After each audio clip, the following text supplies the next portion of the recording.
आदम के बेटे शीश, शीश के बेटे यानस, यानस के बेटे कैनान, कैनान के बेटे मैलाइल, मैलाइल के बेटे ब्यारत। ये अपने बाप का शजरा नहीं, रसूल पाक का शजरा। हाँ, फिर शजरा शान वाला है तो महफिल भी शान वाली होनी चाहिए। हाँ, बस आशिक हों चाहे चार हों।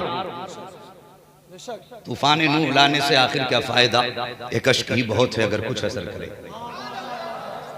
हाँ, मैं हुजूर का शजरा सुना रहा हूँ, फिर इंशाअल्लाह विलादत सुनाऊंगा। बोल दो जरा बंदो, तुम तो छत के नीचे बैठे हो, तुम शामियाने के नीचे हो। जो बाहर बैठे हैं वो रब की रहमत के शामियाने के नीचे बैठे हैं। बस सलामत रखे अल्लाह। बोल दें आदम के बेटे शीश, शीश के बेटे यानस, यानस के बेटे कैनान, कैनान के बेटे मैलाइल, मैलाइल के बेटे ब्यारत, ब्यारत के बेटे इदरीस, इदरीस के बेटे मुतवश्शिक, मुतवश्शिक के बेटे लमकने के नाम, लमकने के नाम के बेटे नूह, नूह के बेटे साम, साम के बेटे जुलात, जुलात के बेटे शालिक, शालिक के बेटे आबिर, आबिर के बेटे दाता, दाता के बेटे राबा, राबा के बेटे सारू, सारू के बेटे नाखुर, नाखुर के बेटे तारिक, तारिक के बेटे इब्राहिम खलीलुल्लाह, इब्राहिम खलीलुल्लाह के बेटे इस्माइल ज़बीहुल्लाह, इस्माइल ज़बीहुल्लाह के बेटे केदार, केदार के बेटे अवाम, अवाम के बेटे अमल, अमल के बेटे साबित, साबित के बेटे सलमान, सलमान के बेटे रईसा, रईसा के बेटे इलियासा, इलियासा के बेटे हूद, हूद के बेटे हव्वा, हव्वा के बेटे अदनान, अदनान के बेटे मोइद, मोइद के बेटे नदार, नदार के बेटे मुदिर, मुदिर के बेटे इलियास, इलियास के बेटे मुद्रिका, मुद्रिका के बेटे खदीमा, खदीमा के बेटे किनाना, किनाना के बेटे नदर, नदर के बेटे मालिक, मालिक के बेटे फार, फार के बेटे गालिब, गालिब के बेटे लुई, लुई के बेटे काब, काब के बेटे मुर्रा, मुर्रा के बेटे किलाब, किलाब के बेटे कुसी, कुसी के बेटे अब्दे मनाफ, अब्दे मनाफ के बेटे हाशिम है और हाशिम के बेटे अब्दुल मुत्तलिब है और अब्दुल मुत्तलिब के बेटे अब्दुल्लाह है और अब्दुल्लाह के बेटे मोहम्मद रसूलुल्लाह है।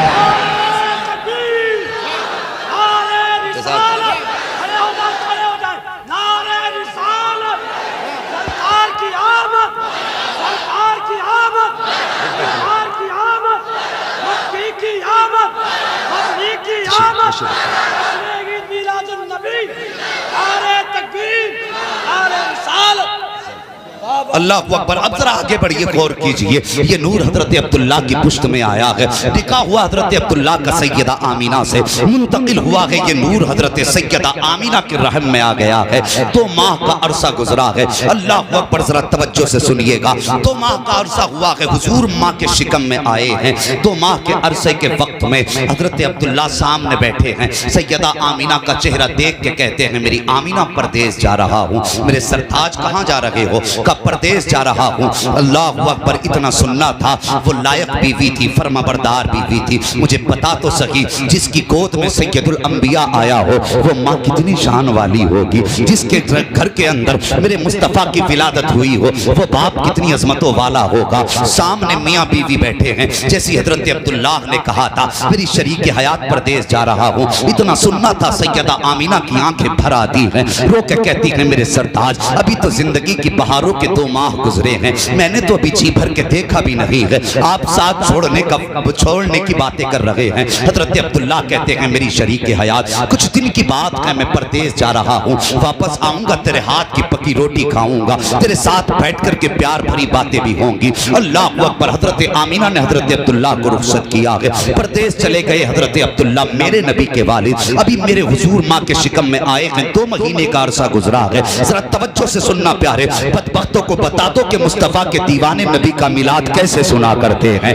मिलाद कैसे बयान होता है। जरा सुनिए तो सही। हजरत अब्दुल्लाह गए हैं, जितने दिन का वादा करके गए थे, जब उतने दिन आए हजरत आमीना ने आटा गूंदा है। हजरत अब्दुल्लाह के वालिद हजरत अब्दुल मुत्तलिब कहते हैं, बेटी आमीना का जी बाबा, आज बड़ी जल्दी जल्दी आटा गूंद रही हो, चेहरे पे खुशियां भी हैं, बात क्या है? हजरत आमीना ने कहा था, बाबा आज मेरे अब्दुल्लाह के वापस आने का दिन है, आज का वादा वापस आने का करके गए थे। जरा गौर करना। हजरत अब्दुल्लाह भी मुस्कुरा देते हैं। शाम का वक्त हो गया, सूरज ढल गया है, सामने चूल्हा है, आटा भी रखा है। हजरत आमीना हजरत अब्दुल्लाह का इंतजार कर रही हैं। रात का वक्त गुजरने लगा। जब रात हो जाती है, हजरत आमीना को फिक्र हुई, मेरे सरताज को आ जाना चाहिए था, अब तक क्यों नहीं आए हैं? कहती हैं हजरत अब्दुल मुत्तलिब से, बाबा का जी बेटी का मेरे अब्दुल्लाह का पता तो लगाओ, अभी तक क्यों नहीं आए हैं? हजरत अब्दुल मुत्तलिब गए हैं हरम शरीफ में, पता लगाने के लिए कोई मेरे अब्दुल्लाह का पता बता दे। अभी आप हरम शरीफ में थे कि एक जवान दौड़ता हुआ आया, आके कहता अब्दुल मुत्तलिब बड़ी दर्दनाक खबर है। कहा क्या खबर लाया है? कहा बताते हुए होठ कांप रहे हैं, कैसे बयान करूं, ज़बान साथ नहीं दे रही है। हजरत अब्दुल मुत्तलिब ने कहा था बताओ तो सही बात क्या है? कहा सुनो, जो अब्दुल्ला तुम्हारे परदेश गए थे, रास्ते में उनका इंतकाल हो गया है, अब वो वापस नहीं आएंगे। इतना सुनना था, बाप के दिल पे बिजलियां गिर जाती हैं। अल्लाह अकबर, कौन है अब्दुल्ला? ये हजरत अब्दुल मुत्तलिब के 10वें सबसे छोटे बेटे हैं। हजरत अब्दुल मुत्तलिब को अब्दुल्ला उतने ही प्यारे थे जितने हजरत याकूब को हजरत यूसुफ प्यारे थे। और यार यूसुफ जुदा हुए हैं याकूब से तो 40 साल में आंखों की बीनाई चली गई है, लेकिन यहाँ सिर्फ जुदाई गायब होने की नहीं थी, बल्कि बेटे का विसाल हुआ है। बिजली गिरी अब्दुल मुत्तलिब के दिल पर, वहीं बैठ जाते हैं। हिम्मत करके घर की तरफ आए हैं, लेकिन घर के अंदर कदम रखने की हिम्मत नहीं हो रही है। ख्याल था अंदर जाऊंगा, आमीना पूछेंगी तो क्या जवाब दूंगा। जैसी दरवाजे पे जाके हाथ लगा के खड़े हुए हैं, इतने में सैयदा आमीना अंदर से आ जाती हैं। बाप के कदमों की आहट महसूस हुई। कहते हैं बाबा आ गए। इतनी बात सुनी है, हजरत अब्दुल्ला की गर्दन झुकी है। कब हजरत अब्दुल मुत्तलिब की गर्दन झुकी है। कब बताइए तो सही, मेरा अब्दुल्ला आया कि नहीं आया?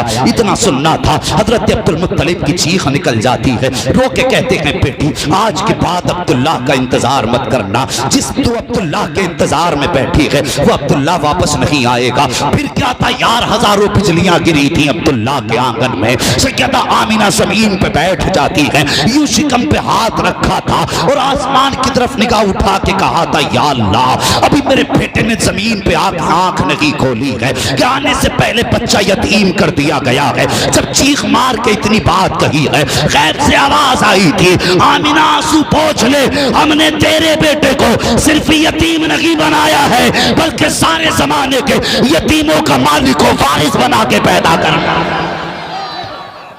नाराए तकबीर, नाराए तकबीर, नाराए रिसालत, नाराए रिसालत। सरकार की आमद, सरकार की आमद, दिलदार की आमद, मदनी की आमद। जरा जोर से बोलो, नाराए तकबीर, नाराए रिसालत। सुभान अल्लाह। पता है तुम किस नबी का मिलाद मना रहे हो? अरे मुकद्दर पे नाज करोगे आज के बाद, जब तक जियोगे नस्लों से कहोगे मर जाना, नबी का मिलाद मनाना मत छोड़ दो। नसीब वाले हैं वो लोग जो हुजूर के पैदाइश के तज़किरे कर रहे हैं। अल्लाह अकबर, कौन आमीना। और किस दौर में आप बेवा हुई?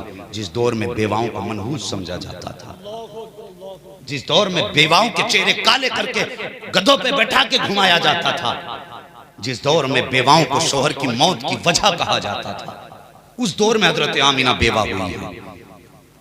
एक दिन हजरत अब्दुल मुत्तलिब खाने काबा में गए, गिलाफ पकड़ा और रोने लग गए। कहते मेरे मालिक, बेटा मेरा गया है, लेकिन मेरे सब्र के लिए 9 बेटे बाकी हैं। मेरे अल्लाह, आमीना का रोना नहीं देखा जाता। वो सुबह भी रोती है, शाम भी रोती है। या अल्लाह, एक ऐसा बच्चा दे जो मेरी आमीना का सहारा बन जाए। ये हजरत अब्दुल मुत्तलिब ने काबे का खिलाफ पकड़ के रो के कहा था। रो के जब इतना कहा, या अल्लाह, ऐसा बच्चा दे जो मेरी आमीना का सहारा बन जाए, उसका रोना नहीं देखा जाता। गैब से आवाज आई थी, अब्दुल मुत्तलिब तुम आमीना के सहारे की बात कर रहे हो, हमने तो जमाने का सहारा आमीना की गोद में देना है। हमें तो जमाने का सहारा बना के आमीना के बेटे को भेजना है। अल्लाह अकबर। वक्त गुजरा, गौर करना मेरी बात पे, वक्त गुजरा, 2 महीने का अरसा गुजरा। हजरत आमीना फरमाती हैं, जैसे जैसे वक्त गुजरता गया, हुजूर की अजमतें रोशन होती चली गई, हुजूर की अजमतें आश्कार होती गई। कहने लगी, पहला महीना आया, मुझे किसी ने आके मुबारकबाद दी। दूसरा महीना आया, फिर कोई आया मुबारकबाद देने। तीसरा महीना आया, चौथा महीना आया। फरमाने लगी, हर महीने कोई ना कोई नबी आता रहा था। कितने नसीब वाले हैं ओ यार, जरा सोच। हमने तो कभी दुआएं भी नहीं मांगी थी उनकी उम्मत में आने की, हमने तो कभी उनकी राहों में खड़े होकर रास्ता भी नहीं तका उनका, और कभी हमने रो के ये भी तो नहीं कहा था अल्लाह मोहम्मद की उम्मत में पैदा करना।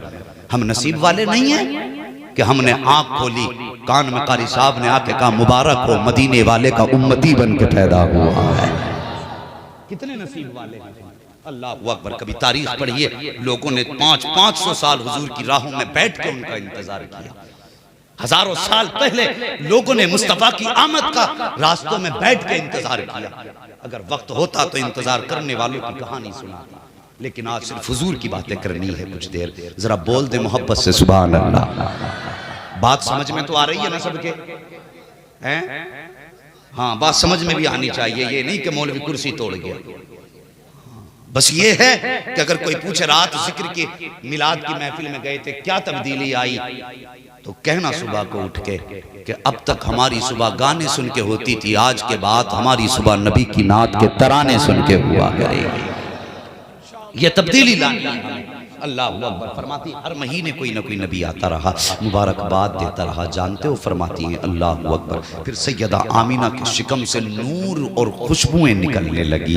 अल्लाह अकबर। जो कहते हैं हुजूर की माँ बाप जहन्नमी है माज़अल्लाह, मैं उनसे सिर्फ एक बात कहता हूँ, आ मेरे नबी की माँ की जिंदगी देख। तो अभी 4 या 5 महीने का अरसा गुजरा है। अल्लाह अकबर। मक्के शरीफ की गलियों में बातें होने लगी। अरब का दस्तूर ये था कि अगर किसी का शोहर इंतकाल कर जाए तो औरत को 2 साल तक सोग मनाना है या 1 साल तक सोग मनाना है। सोग का मतलब ये था कि बन सवर के नहीं निकलना है, नए कपड़े नहीं पहनने हैं, खुशबू नहीं लगानी है। ये सोग में शामिल था। लेकिन सुनते हो जानते हो, इधर हुजूर माँ के शिकम में आए हैं, उधर मक्के में चर्चे होने लगे। लोगों ने कहा आमीना बड़ी अजीब है, अभी शोहर को इंतकाल हुए कुछ महीने गुजरे हैं, इसने खुशबू लगानी शुरू कर दी है। ये बात चलते चलते हजरत अब्दुल मुत्तलिब काबे का तवाफ कर रहे थे। लोग इकट्ठा होके आए, कहने लगे अब्दुल मुत्तलिब बात बड़ी है, लेकिन बड़ी जात वाले हो, मक्के के सरदार हो, काबे के मुतवल्ली हो, लेकिन कहना भी जरूरी है। कहा क्या कहना चाहते हो? कहा हम नहीं कहते, पूरे मक्के में बातें हो रही हैं। कहा कौन सी बातें? कहा सुना है कि आपके बेटे के इंतकाल को कुछ महीने हुए हैं, लेकिन आपकी बहू ने खुशबू लगानी शुरू कर दी है, आपके बेटे का सोग नहीं मना रही है आमीना। इतना सुनना तो अब्दुल मुत्तलिब की आंखें सुर्ख हो जाती हैं। कहा कैसी बात कर रहे हो, मेरी बहू से ज्यादा शरीफ तो कोई खातून भी नहीं है। कहा हम नहीं कहते, पूरा मक्का बातें कर रहा है। हर औरत के मुंह पे ये जबान पे उसके बात है कि आमिना हर दिन नई खुशबू लगाया करती है, और ऐसी खुशबू लगाती है कि मक्के की बड़ी से बड़े सरदार घर के अंदर वो खुशबू नहीं मिलेगी। इतना सुनना था। अब्दुल मुत्तलिब ने गर्दन झुकाई है, अपने घर आए हैं, अपनी शरीक हयात को बुलाया है। हुजूर की दादी का नाम भी फातिमा है। फातिमा को बुला के अपनी बीवी से कहते हैं मेरी शरीक हयात में मर्द हूँ, तुम आमीना के पास जाओ और उससे जाकर के पूछो कि मक्के में बातें हो रही हैं, उसने मेरे बेटे का गम मनाना क्यों छोड़ दिया है, वो खुशबू क्यों लगा रही है। हजरत फातिमा कहती हैं मुझ में हिम्मत नहीं है। कहा क्यों? कहा एक दिन मैंने कहा था आमीना मुझे पता ये खुशबू कहाँ से आती है। कहा इतना कहना था आमीना की पेशानी से ऐसा नूर निकला था कि मैं बेहोश होकर जमीन पे गिर गई थी। मेरी औकात नहीं है कि मैं आमीना से सवाल कर सकूं, आप खुद पूछ लें। अल्लाह अकबर। अब देखिए हजरत अब्दुल मुत्तलिब आए हैं, नबी की अम्मी के पास आए हैं। नबी की अम्मी बैठी हुई हैं, जैसे ही अपने ससुर नबी के दादा को आते देखा है, अपनी जगह से उठ के खड़ी हो जाती है, गर्दन झुकी है, आंखों में हया है। आके कहते हैं बेटी एक सवाल है। कहा पापा पूछो कौन सा सवाल है। कहा बेटी बता तो सही, क्या तुझे मेरे अब्दुल्ला से प्यार नहीं है? क्या तुझे मेरे अब्दुल्ला की जिंदगी प्यारी न थी? इतना सुनना था, चीख निकल जाती है सैयदा आमीना की। आज किस दर्द पे हाथ रख दिया है अब्दुल मुत्तलिब ने, आज कौन सा गम का तार छू दिया है अब्दुल मुत्तलिब ने, चीख निकल जाती है। कहा बाबा ये कैसा सवाल है? कहा बेटी पता तो सही, अगर तुझे मेरे अब्दुल्ला से प्यार है तो तूने उसका गम मनाना क्यों छोड़ दिया, तू उसका शौक क्यों नहीं मनाती? कहने लगी बाबा सारी रात अब्दुल्ला की याद में रो के गुजरती है, मेरी सुबह भी रो के गुजरती है, शाम भी रो के गुजरती है। आपसे किसने कह दिया कि मैंने सोग मनाना खत्म कर दिया है? कहा बेटी अगर सोग मनाना खत्म नहीं किया है तो फिर बता तेरे बदन से खुशबू कैसी आ रही है? हमारे खानदान की बेवाओं का दस्तूर है कि शोहर के विसाल के बाद 1 साल तक बदन से खुशबू नहीं आनी चाहिए, मगर तेरे बदन से खुशबू आती है। इतना सुनना था, चीख निकली है नबी की अम्मी की, रो के कहती हैं एक राज था मेरे सीने में, एक दर्द था मेरे सीने में, मैं उसको छुपाना चाहती थी, लेकिन आज आपने पूछ लिया है तो आपकी नाराजगी के डर से बताना पड़ रहा है। ये बात सिर्फ आमीना के बदन की नहीं है। का और का ठहरिए तो सही, गई है सैयदा आमीना और जाने के बाद मिट्टी की दीवार से मिट्टी छुटाई है, हजरत अब्दुल मुत्तलिब के हाथ पे रखी है। का जरा इसे सूंघिए। अब्दुल मुत्तलिब ने मिट्टी सूंघी है, वो भी खुशबू दे रही थी। कहते बेटी ये कैसी खुशबू है। का बाबा इस दीवार को कल छुआ था, आज तक महक रही है। अल्लाह अकबर, इतना सुनना था। हजरत अब्दुल मुत्तलिब मारे खुशी के बैठ जाते हैं। का बेटी और बता, अंदर कहीं तकिया लाती है। का बाबा इस तकिए को सूंघिए, जब तकिए को सूंघा तो खुशबू दे रहा था। का ये क्या बात है। का बाबा से बात ये नहीं है, जिस जमीन पे हाथ रख देती हूँ जमीन महकने लग जाती है, दीवार छू देती हूँ दीवार महकने लग जाती है, तकिए पे सर रखती हूँ तो तकिया महकने लग जाता है। अल्लाह अकबर, इतना सुनना था। अब्दुल मुत्तलिब कहते हैं का बेटी बात क्या है। आपने कहा था बाबा मुझसे आपने कहा है कि मैं कोई खुशबू लगाती हूँ। कहती मुझे पैदा करने वाले की कसम मैंने कोई इत्र नहीं लगाया है, मैंने कोई खुशबू नहीं लगाई है। का बेटी अगर खुशबू नहीं लगाई है तो तेरे बदन से खुशबू के झोंके कहां से आ रहे हैं, खुशबू के हुल्ले कहां से आ रहे हैं। तब नबी की अम्मी ने कहा था ए बाबा जान, सच तो ये है कि जब से आपके बेटे अब्दुल्ला की अमानत मेरे शिकम में आई है, मैं जिन गलियों से गुजर जाती हूँ वो गलियां महकने लग जाती है।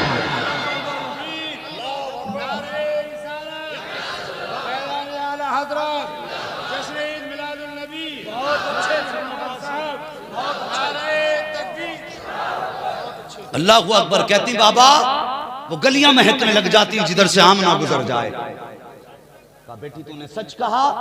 कहती मुझे पैदा करने वाले की कसम ये मेरी बरकतें नहीं, ये आने वाले बच्चे की बरकतें हैं। अल्लाह अकबर, हजरत अब्दुल मुत्तलिब मारे खुशी के झूम गए। कहने लगे बेटी इतनी शान वाला बच्चा। कहने लगे बाबा बात यही खत्म नहीं होती। कहा फिर। कहा मैं पानी लेने के लिए जाती हूँ, मैं उम्मीद से हूं, लेकिन बाबा कभी मुझे पेट की वजह से तकलीफ नहीं हुई। और फरमाती मक्के की सारी औरतें जाती हैं पानी भरने कुएं पे, सब डोल रस्सी से पानी निकालती हैं। अब्बा जी जब मैं जाती हूं ना तो कुएं का पानी खुद ब खुद ऊपर आ जाता है। अल्लाह अकबर, फरमाती अब्बा मैं अपने बर्तन भरती हूँ और जब वापस आती हूँ तो मक्के की औरतें कहती हैं आमना जरा ठहर, तेरे कदमों की बरकत से हमारी भी परेशानी कम हो जाती है। फरमाती कि जब तक सारी औरतें पानी भरती हैं मैं खड़ी रहती हूँ और पानी भी यूं ही किनारे तक रुका रहता है। अल्लाह अकबर, फरमाती जब सब पानी भर लेते हैं तब मैं वापस आती हूँ। हजरत अब्दुल मुत्तलिब कहते हैं बेटी और भी कुछ। फरमाने लगी हाँ। कहा क्या। कहा कुछ दिन से अजीब अजीब चीजें देख रही हूँ। कहा क्या। कहा जब रास्ते में चलती हूँ तो पत्थर भी बोलते हैं, दरख्त भी बोलते हैं, घास फूस पेड़ पत्ते सारे बोला करते हैं। कहा बेटी क्या बोलते हैं। तो कहने लगी अब्बा जी जब मैं आती हूँ तो कहते हैं अस्सलातु वस्सलामु अलैके या उम्मे रसूलुल्लाह या उम्म रसूलुल्लाह, ए नबी की माँ तुझ पर सलाम हो। अब मुझे बताइए सच बताना, अगर हम मिलाद मनाए तो कहते हैं ये आला हजरत ने सिखाया है, अगर कोई सुन्नी नारा लगाए या सलातो सलाम पढ़े तो कहते हैं ये बरेलवी हैं, इन्हें आला हजरत ने सिखाया। चल हमें तो आला हजरत ने सिखाया। मुझे पता वो मक्के के पत्थर, वो मक्के के दरख्त जो नबी को नहीं नबी की माँ को सलाम करते थे, मुझे बता वो किस रजा के पास सीख के आए थे, किस जलसे में सुना था कि सलाम ऐसे पढ़ना है। सवाल करो किसने बताया था, तो ये क्या बताएंगे। कुरान कहता है वकफा बिल्लाहि शहीदा, यार की नाते पढ़ने के लिए उसका होना काफी है। जिससे हम चाहेंगे उससे महबूब की बातें करा लेंगे। बात समझ रहे हैं ना। कहने लगी अब्बा मैं गुजरती हूँ दरख्त भी बोलते हैं पत्ते भी बोला करते हैं। अल्लाह अकबर। कहने लगी अब्बा एक बात बताऊं। कहा क्या। कहा एक दिन मैं लेटी थी, मेरे माथे पे पसीना आया और मेरे कमर के पीछे से ठंडी हवा के झोंके आए। मैंने मुड़ के देखा तो नूरानी चेहरे वाली दो औरतें थी, हाथ में पंखे थे, हवा कर रही थी। मैंने कहा खातून मैंने तुम्हें कभी मक्के में नहीं देखा, यहाँ आई हो, कहाँ की रहने वाली हो। आने वालियों ने कहा था आमिना हम जमीन से नहीं आए, हम तो जन्नत से भेजे गए हैं, हम तो जन्नत से भेजे गए हैं। इसलिए का रब ने फरमाया महबूब की माँ के माथे पे पसीना है, जाओ जाके खिदमत में हवा के झोंके लेके खड़ी हो जाओ। अल्लाह अकबर। मुझे बताइए इतनी शान वाला नबी और फिर हम उसका मिलाद ना मनाएं। आग लगे तुम्हारे पेटों में, मरो जल जल के मर जाओ, नबी की नात लिखनी है। हाँ, हुजूर का जिक्र मनाना ना छोड़ना। बातें बहुत सारी हैं। फिर वो रात भी आ गई जिसे दुनिया 12 रबीउन नूर कहती है। सुनेंगे थोड़ी देर और सुने तो जरा बोल दें अल्लाह सलामत रखे। जो लोग खड़े थे माशाअल्लाह अभी तक हैं और उम्मीद है इंशाअल्लाह जलसा पूरा करके जाएंगे। और जा भी कैसे सकते हैं, महबूब की महफिल को महबूब सजाते हैं, आते हैं वही जिनको सरकार बुलाते हैं। जब हुजूर बुला रहे हैं तो हुजूर के बुलाए हुए हैं। तवज्जो है ना आपकी। फिर वो रात भी आ गई जिसको शबे नूर कहा जाता है। अब जरा दिल थाम के बात सुनना। नबी की अम्मी का बयान है, फरमाती हैं जिस दिन मेरे बेटे की विलादत हुई मेरे घर के चिराग में तेल भी नहीं था, तेल भी नहीं था। फरमाने लगी उस दिन मुझे अब्दुल्ला की याद आई, काश मेरे अब्दुल्ला होते, चिराग का इंतजाम करते। फरमाती हैं फिर विलादत का वक्त आया तो मुझे ख्याल आया काश अब्दुल्ला होते तो मक्के से कुछ औरतें आती, दाया आती और मेरी मदद करती। फरमाती इतने ख्याल का आना था कि मेरा पूरा घर नूर से मुनव्वर हो गया था। फरमाती हैं फशक्कल जिदार फदखल सलासुन निस्वा, मेरे घर की दीवार फटी, 3 औरतें दाखिल हो गई। फरमाती उनके कद खजूरों के बराबर लंबे, वो चेहरे चांद से ज्यादा हसीन। मैंने उन्हें देखा, घबराहट हुई। मैंने कहा कौन हो और किस लिए आई हो? उनमें से एक कहने लगी आमीना मुझे हव्वा कहा जाता। बोलिए यार, मुझे हव्वा कहा जाता। दूसरी ने कहा मुझे मरियम कहा जाता। तीसरी ने कहा मुझे आसिया कहा जाता है। किस लिए आई हो? कामिना मुबारकबाद देने आए हैं। किस बात की मुबारकबाद? के तू नबियों के इमाम की मां बनने वाली है। अल्लाह फरमाती है 3 औरतें गई। फिर मैंने देखा एक खातून आई, हाथ में दूध का प्याला, दूध का प्याला। फरमाती वो औरत भी मैंने कभी नहीं देखी जमीन पे। और वो मेरे पास आई, उसने मुझे प्याला दिया। मैंने कहा खातून तू कौन है? उसने कहा मैं जन्नती हूरों की सरदार हूं। अल्लाह अकबर। उनसा कोई महबूब हुआ है न कहीं है, बैठा है चटाई पे मगर अर्श नशी है। हर एक को मयसर नहीं उस दर की गुलामी, उस दर का तो दरबान भी जिब्रील अमीन है। अल्लाह समझ रहे बात मेरी? फरमाने लगी कि मैं जमीन पे नहीं रहती। कौन हो? का जन्नत की हूरों की सरदार। का क्यों आई हो?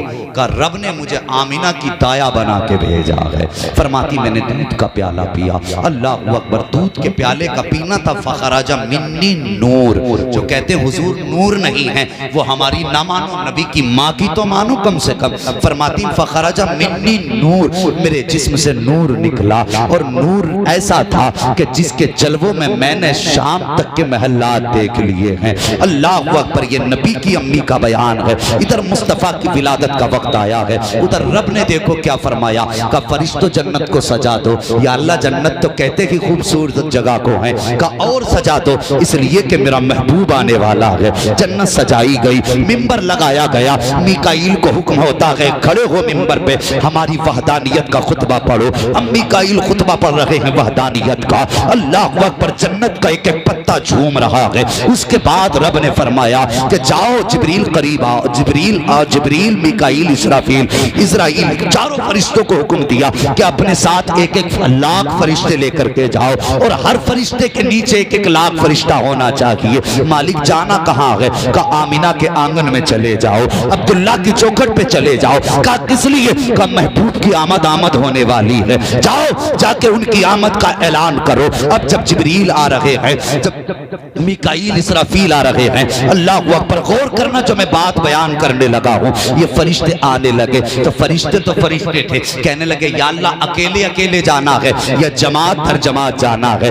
या अल्लाह अकेले अकेले जाना है या जुलूस लेकर के जाना है? रब ने फरमाया जिब्रील आज तक अकेले गए हो, लेकिन आज वही का मामला नहीं है। आज महबूब की विलादत का मामला आ गया है। आज अकेले मत जाना, जुलूस की शक्ल में जाना है। आज इकट्ठे होकर के जाना है। या अल्लाह चुप जाना है या कुछ बोल के जाना है? रब ने फरमाया आज वही लेकर के नहीं जा रहे हो, इसलिए चुपचाप नहीं जाना है, बोलते हुए जाना है। क्या कहना है? का महबूब की विलादत की मुबारकबाद देते हुए जाना है। अल्लाह अकबर। जो उनके तराने थे उसका तर्जमा यही तो था। वो कह रहे थे सरकार की आमद, आका की आमद, मक्की की आमद, मदनी की आमद, अच्छे की आमद, सच्चे की आमद, महबूब की आमद, मदनी की आमद, ये नारे लगा रहे हैं। अब फरिश्ते आ रहे हैं, सुनो मिकाईल भी आए, इसराफील भी आए, जिब्राईल भी आए, मगर इजराइल रुक जाते हैं। रब ने फरमाया इजराइल क्यों रुके? कहते या अल्लाह मेरी ड्यूटी बड़ी सख्त है। का क्या परेशानी है?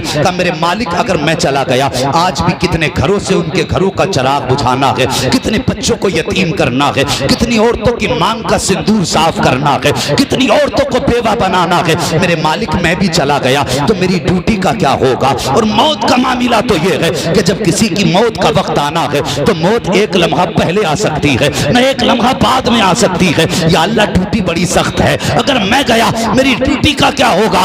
रब ने फरमाया जा इस्राईल, आज हम ये चाहते हैं कि सुन, जब तू किसी बच्चे को लाएगा तो माँ का कलेजा तड़पेगा, अगर किसी बाप का सहारा लाएगा तो बाप की आंखें बरसेंगी, अगर किसी घर का चिराग बुझाएगा तो पूरा घर गम में डूबेगा। सुन, आज महबूब आने वाला है, हम ये चाहते हैं किसी घर से भी रोने की सदा नहीं आनी चाहिए, हर घर से खुशियों की बहारों की सदा आनी चाहिए। जा इस्राईल, आज हमने तेरी भी छुट्टी कर दी है और मरने वालों को यार के सदके में जिंदगी की खैरात अता फरमा। नारे तकबीर, नारे रिसालत, जश्न ईद मिलादुन नबी, मसलके आला हजरत। एक ऐलान समाअत कर साहब, आधे मिनट। डॉक्टर फुरकान साहब अगर यहाँ पर मौजूद हैं तो अपना फ़ोन रिसीव कर ले, क्योंकि सूफी आलम साहब की तबीयत ज़्यादा ख़राब है, वहाँ से फ़ोन आ रहे हैं। यहाँ डॉक्टर फुरकान हो तो वो फ़ोन भी रिसीव नहीं कर पा रहे, उनके घर से फ़ोन आ रहे हैं, तबीयत ज़्यादा ख़राब है, सूफी जी की वहाँ पहुँच जाएँ आप। अल्लाह ताला सूफी आलिम साहब को शिफाए कामिला सेहत आजिला अता फरमाए। जी माशाअल्लाह कारी नज़र साहब के भाई हैं, अल्लाह इनको दराज़ी उम्र अता फरमाए, क़ुव्वत व तवानाई अता फरमाए। इमाम ज़ैनुल आबिदीन के सदक़े में अल्लाह शिफा अता फरमा दे। बस सुन रहे मेरी बात, बस मैं गुफ्तगू को अब समेटने लगा हूँ। हाँ, अल्लाह अकबर। जाओ, आज तुम्हारी भी छुट्टी है, सारे फरिश्ते आ गए और सब हुजूर की चौखट पे खड़े। तवज्जो है आपकी? जरा तवज्जो इधर करें, बोल दें जरा थोड़ी सी देर। सुभान अल्लाह, अल्लाह सलामत रखे। सारे फरिश्ते आए, अल्लाह अकबर। हुजूर की विलादत का वक्त आया। सैयदा आमिना फरमाती फ़खरज मिन्नी नूर, मेरे जिस्म से नूर निकला। आज बंदे कहते हैं कि क्या करोगे, इतनी कुमकुमियाँ लगाई, एक लाइट से भी काम हो जाता, इतनी सारियाँ क्यों लगाई हैं? तो सुनिए, पूछिए मुहद्दिसीन और मुफस्सिरीन से कि जिस रात हुजूर जलवागर हुए थे, सितारे आमिना के आंगन के करीब आ गए थे। हजरत आमिना फरमाती मुझे डर लगने लगा कहीं मेरे आंगन में टूट के ना गिर जाएं। अब कभी रब से पूछा कि ये तो ऊपर भी अच्छे लग रहे थे, नीचे क्यों लगाए गए? आज भी आवाज आ जाएगी कि सुन, हर रात महबूब की विलादत की रात नहीं होती है। अगर आज भी आसमान पे ही रहते, ऊपर ही रहते, तो फिर महबूब की विलादत की रात में और रातों में क्या फर्क रह जाता?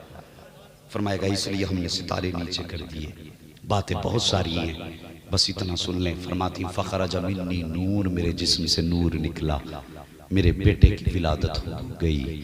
फरमाती अब जरा गौर से सुनना, जब किसी भी खातून के बच्चे की विलादत होती है तो सबसे पहले उसकी ख्वाहिश होती है मैं अपने बेटे का चेहरा देखूं, मैं अपने बच्चे को देखूं, उसकी आंख कैसी है, उसकी नाक कैसी है, उसका कान कैसे, हाथ कैसे, हर माँ की ख्वाहिश होती है। सैयदा आमिना फरमाती मेरा भी दिल था मैं सबसे पहले देखूं मेरे बेटे की आंखें कैसी हैं, मेरे बेटे का माथा कैसा है। फरमाती हैं लम्मा नजर तू, जब मैंने अपने बेटे को देखा, मकहूलन, मेरे लाल की आंखों में सुरमा लगा हुआ था। अल्लाह अकबर। मकहूलन, आंख में सुरमा लगा हुआ है, मदहूनन, बालों में तेल लगा हुआ है, मखतूनन, खतना शुदा पैदा हुए हैं, मकसूरन, नाक कटा हुआ है, मगसूलन, गुस्ल करके जलवागर हो रहे हैं, मुअत्तरन, बदन से खुशबू आ रही है। फरमाती काना साजिदा, मैंने बेटे की हालत देखी, क्या देखती हूँ, मेरे लाल ने आते ही सजदे में सर रख दिया है। फरमाती मेरे लाल ने सजदे में सर रखा, मैंने देखा वो होठ हिल रहे हैं जिसके बारे में बरेली के इमाम कह गए हैं, पतली पतली गुले कुछ की पत्तियां, उन लबों की नजाकत पे लाखों सलाम। मुस्तफा के होठ हिल रहे हैं। सैयदा कहती हैं कान लगा के सुना, मेरा बेटा कह रहा था रब्बे हबली उम्मती, रब्बे हबली उम्मती, या अल्लाह उम्मत का मामला मोहम्मद के हवाले कर देना। ए मेरे मालिक, जब तू हिसाब लेगा उसमें कुछ पापी भी होंगे, खतावार भी होंगे, मालिक वो तुझे हिसाब देने के लायक नहीं होंगे। अगर तू हिसाब देगा तेरे गज़ब के शिकार हो जाएंगे। मेरे मालिक इतना कर देना, उम्मत का हिसाब मोहम्मद के हवाले कर देना। या अल्लाह, अगर तेरी मर्जी होगी तो उम्मत भी मेरी होगी, कयामत के दिन हुकूमत भी मेरी होगी, हिसाब भी मैं लूंगा। रब ने फरमाया था मैं दिल छोटा ना कर, मर्जी तेरी होगी, फैसला मेरा होता जा। जमील कादरी ने कहा था रब्बे हबली उम्मती कहते हुए पैदा हुए। रब ने फरमाया कि बख्शा अस्सलातो वस्सलाम। इधर हुजूर जलवगर हुए हैं, हजरत अब्दुल मुत्तलिब काबे का तवाफ कर रहे हैं। फरमाते मैंने देखा अचानक काबा झुक गया, झुक गया, झुक गया। फरमाते मैंने देखा हवा भी ठीक, फिजा भी ठीक, न जलजला न तूफान, मगर हुआ ये क्या हुआ, ये काबा क्यों झुका? फरमाते मैंने गौर किया तो काबा मेरे घर की तरफ झुका था। किसकी तरफ? घर की तरफ। अल्लाह अकबर। आला हजरत ने जब ये अंदाज काबे का देखा तो कहने लगे हाजियो आओ, शहंशाह का रोजा देखो, काबा तो देख चुके, काबे का काबा देखो। फरमाते हैं जिनके सजदे को महराबे काबा चुकी, उन भवों की लताफत पे लाखों सलाम। इतने में सैयदा आमीना ने एक बच्ची से कहा जाओ हमारे ससुर को बुला लाओ।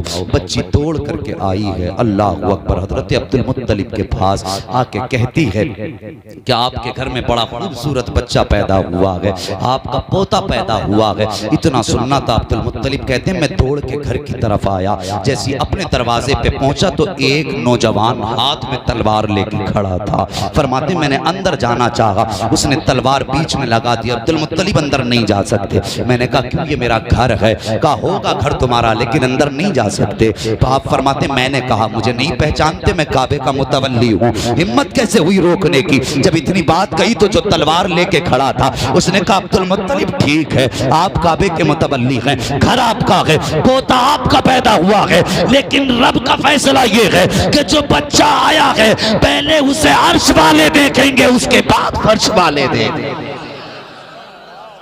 अल्लाहू अकबर। पहले अर्श वाले देखेंगे फिर फर्श वाले देखेंगे। हजरत अब्दुल मुत्तलिब अंदर गए। हजरत आमीना से कहने लगे लाओ मेरा पोता मुझे दो। जैसी हजरत आमीना ने अपना शहजादा हजरत अब्दुल मुत्तलिब की गोद में दिया ना, तुम्हें पता है ना हजरत आमीना की आंखें बरसने लग गई, रोई। हजरत अब्दुल मुत्तलिब कहने लगे आमीना क्यों रो रही हो? बेटा पैदा हुआ है, खुशी का माहौल होना चाहिए, रोई क्यों? कहने लगी मुझे अब्दुल्ला की याद आ गई, बस मेरा दिल ये कह रहा है आज अब्दुल्ला होते तो बेटे की पेशानी चूमते। अजीब ख्वाब होते।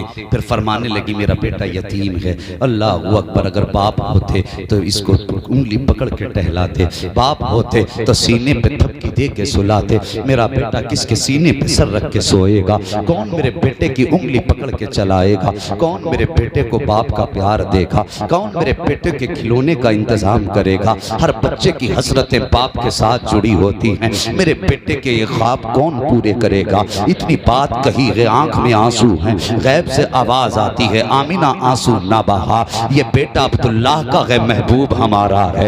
ये बेटा तुम्हारा है, महबूब हमारा है। अगर बात होगी चलाने की तो हम इसका, बात होगी सुलाने की तो हम इसको हरम काबा में सुलाएंगे, हतीम की आगोश में दे के सुलाएंगे। जब बात खिलौने की आएगी तो चांद को खिलौना बना देंगे, और जब ये जिद करेगा कहीं पे टहलने की तो हम इसे महराज में बुला लेंगे। और अगर ये बात करेगा अपने मर्जी पूरी करने की तो हम कयामत के दिन फैसला करेंगे। महबूब आज मांगता जा, तेरा रब तुझको देता जाए। अल्लाह अकबर, ये शान वाला महबूब पैदा हुआ और फिर जो बरकतें आई हैं, अल्लाह अकबर, सारे ज़माने में बरकतें। हुजूर ने ज़मीन पे पैर रखा, पूरी ज़मीन पाक कर दी गई। जैसी ज़मीन पे कदम रखा, ज़मीन पाक है। फरमाती फिर मैंने लाल को उठाया, गोद में लिया। फरमाती जैसे मेरे लाल पैदा हुए, गैब से कोई कपड़ा आया। उस कपड़े के बारे में दो रिवायतें हैं। बाज ने कहा उसका रंग सफ़ेद था, बाज ने कहा उसका रंग हरा था। फरमाती मेरे बेटे के ऊपर आके पड़ गया। मैंने अपने बेटे को देखा कि उसका सत्र छुपा हुआ था। फरमाती फिर मैंने अपने लाल को गोद में उठाया, उठा के देख रही थी कि अचानक बादल का टुकड़ा आया। मेरा बेटा मेरी गोद से उठा और बादलों के अंदर चला गया। फरमाती है कि बस मैं तो माँ तो तड़प गई। बेटा भी यतीम था, एक ही सहारा था। जैसी गायब हो गया मेरी चीख निकल गई, मेरी आंख में आंसू थे, मैं रोती रही। कुछ देर के बाद फिर वही बादल का टुकड़ा आया और मेरा लाल मेरी गोद में वापस कर दिया गया। अल्लाह अकबर। फरमाती मैंने अपने कानों से सुना, अपने कानों से सुना, अपने कानों से सुना। फरमाती कोई कह रहा था, किसी की आवाज थी। उसने कहा था बताओ इन्हें कहां कहां घुमा के लाए हो? तो किसी ने जवाब दिया था हमने पूरब भी दिखाया है, पश्चिम भी दिखाया है, उत्तर भी दिखाया है, दक्षिण भी दिखाया है। कहा और कहां लेकर के गए? कहा खुशकोत्तर में लेके गए, पहाड़ों पर में लेकर के गए, सारे समंदरों की सैर करा दी है, हर मखलूक को बता दिया है ये रब का महबूब है, सारे जमाने को बताया है ये रब का महबूब है। फरमाती जब मेरा लाल मेरी गोद में आया तो बदन से पानी के कतरे टपक रहे थे। कोई कह रहा था हमने इसे समंदरों की सैर कराई है। उसके बाद कोई आवाज आई और उसने कहा था मेरे महबूब को आदम की भी खासियतें दे दो, नूह की खासियतें दे दो। किसी ने कहा था जो सारे कमालात सारे नबियों को दिए गए थे वो मेरे महबूब की झोली में डाल दो, मेरे महबूब की झोली में डाल दो। जो तन्हा मेरे महबूब को देख ले उसकी नजरों में सारे नबियों के नजारे समा जाए। फरमाया गया सारे कमाल मेरे बेटे को दिए गए। अल्लाह अकबर, बातें बहुत हैं। फिर फरमाती हैं वक्त गुजरता गया, वक्त गुजरता गया। फिर वो वक्त भी आया कि हुजूर हलीमा सादिया की गोद में तशरीफ लाए। इंशाअल्लाह अब जिंदगी होगी ना तो फिर हजरत हलीमा सादिया से आगे की कहानी और हुजूर की दास्तान सुनाऊंगा। साहिब वो पैदा हुए हैं और उनकी आमद पे जश्न क्यों ना मनाएं जिसने पैदा होते होते कहा था रब्बे हबली उम्मती, रब्बे हबली उम्मती, अल्लाह मेरी उम्मत मेरे हवाले कर दे। और यार लोग कहते हैं हुजूर को 40 साल के बाद नबुव्वत मिली। बस जरा सच बता, जिसे पैदा होने के बाद ये पता था कि मेरी उम्मत है, क्या बिला वजह में उसने उम्मत मांगी थी? तो उसे ये भी तो पता था ना मैं नबी हूं, पता था तभी तो कहा था मेरी उम्मत मेरे हवाले कर दे। ये अक्ल के अंधे हैं, इनसे बचिए और अपनी नस्लों को मुस्तफा का इश्क सिखाइए। हाँ, और ये काम होता है बरेली के इमाम अहमद रजा के दामन से जुड़ने के बाद। आला हजरत का दामन थाम लो, खुदा की कसम यही मसलक हक है, यही मसलक अहले सुन्नत है, यही जन्नत में जाने वाला रास्ता।